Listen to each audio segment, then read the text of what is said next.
अस्सलाम वालेकुम। 10th class के मैथमेटिक्स में surface areas and volumes chapter की आखिरी एक्सरसाइज के 2 क्वेश्चन हमने मुकम्मल किए थे।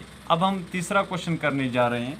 अगर आप अपनी टेक्स्ट बुक पे नज़र डालें, फेज़ की वहाँ पे डिस्क्रिप्शन भी दी गई है कि what it means. Definition: the cap used by Turks.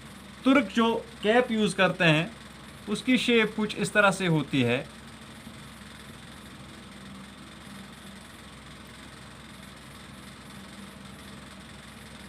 एक साइड कैप का ओपन रहता है, लेकिन एक साइड जो अपर सर्कुलर एंड होता है कैप का, तुर्क कैप का, वो बिल्कुल ऊपर से बंद होता है। ये तो हम सब जानते हैं, ये तो आसान बात है समझने के लिए।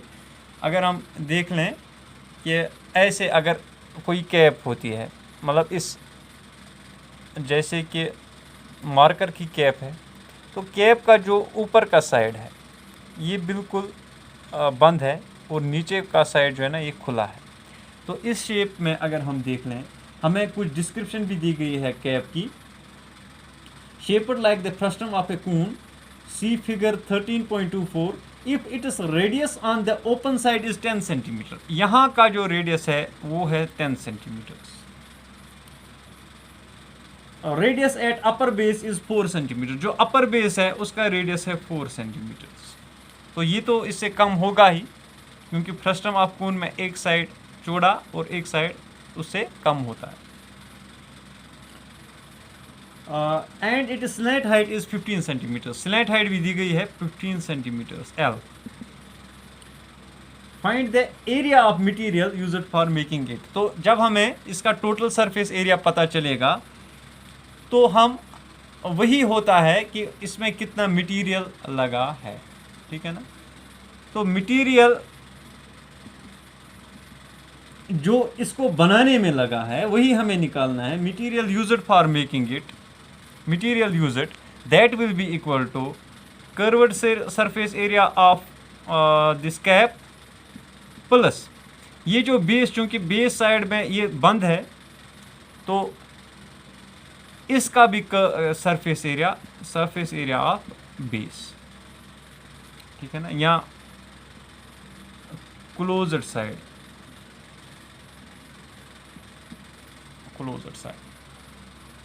तो पहले हम देख लेंगे curved surface area of frustum क्या होता है, जो हमने कल भी देखा था। कल वाले क्वेश्चन में भी हमने सीख लिया था कि curved surface area of frustum of cone किसके बराबर होता है, पाई r1 plus r2 into L, ठीक है ना।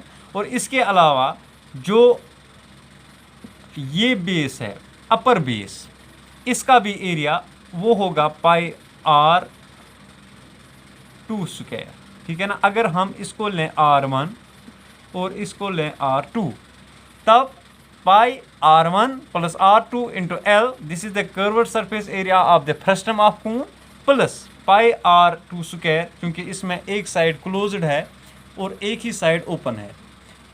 तो लिहाजा हम यही फार्मूला अप्लाई करेंगे यहाँ पे। पाई का वैल्यू तो फिलहाल हम ऐसे ही रखेंगे पाई, ठीक है।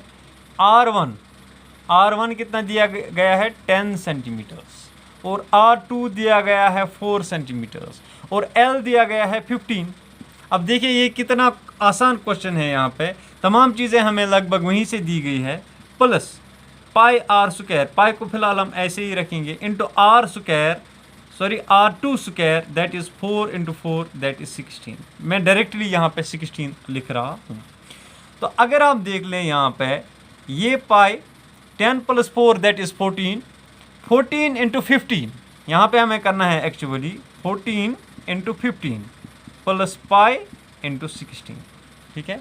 So this will be the area of material required for making this cave, that has been used actually to make the cave. तो 15 4s आर 60, यहाँ पे मैं मल्टीप्लाई कर रहा हूँ इनको। 15 1s are 15 plus 6 that is 21, 210 pi भी इसके साथ है, प्लस पाई इंटू 16 पाई, अब ये देखो कितने पाई आ गए, एक तो ये 210 और 16 हो गए 224 पाई, इतने स्क्वायर सेंटीमीटर्स होगा area of the material that is required for making it. अगर हम इसको फर्दर भी सिंपलीफाई करेंगे तो हमें दिया गया है वहीं से, नहीं हमें 22 और 7 ही लेना है, 226 इंटू 22 और 7। तो इससे हमें, अगर हम यहाँ पे देख लें इतने स्क्वायर सेंटीमीटर्स, तो कैलकुलेटर थोड़ा यूज़ करेंगे यहाँ पे।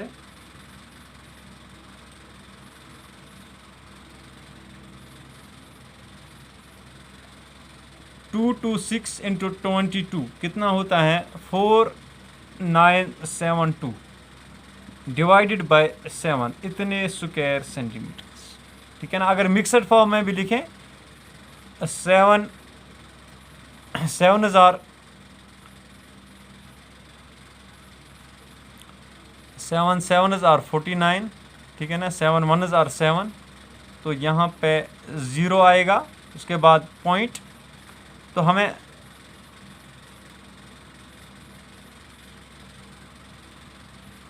उसका करना भी क्या है, हमें वो चाहिए भी नहीं, वहाँ पे 2 बचते हैं एक्चुअली।